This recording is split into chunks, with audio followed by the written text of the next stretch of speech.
Welcome to the land down under, where vast landscapes meet the endless sea.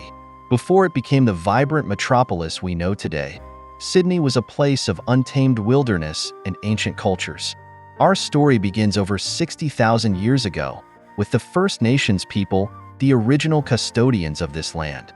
The Gadigal people of the Eora Nation lived along the shores of what is now Sydney Harbour, thriving on its rich resources and maintaining a deep spiritual connection with the land and water.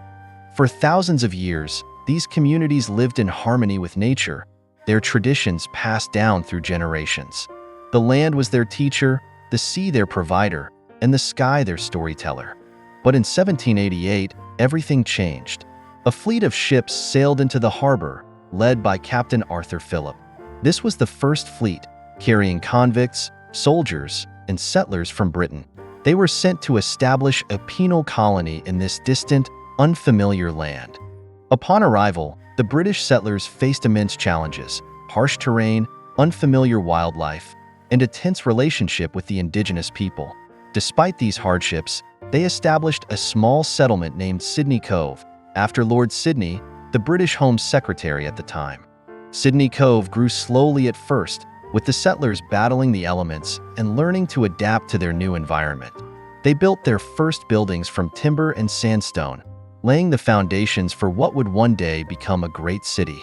Over the years, the settlement grew, fueled by the arrival of more convicts and free settlers. The small penal colony began to transform into a thriving port, attracting merchants, adventurers, and fortune seekers. Despite its rough beginnings, Sydney evolved into a bustling city, rich in culture and diversity.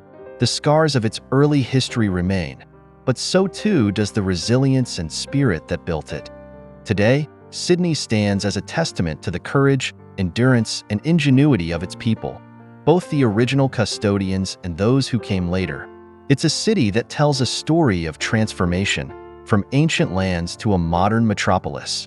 So as you take in Sydney's breathtaking skyline or stroll along its golden shores, let the echoes of ancient tales and the arrival of distant ships remind you of the remarkable journey that shaped this vibrant city.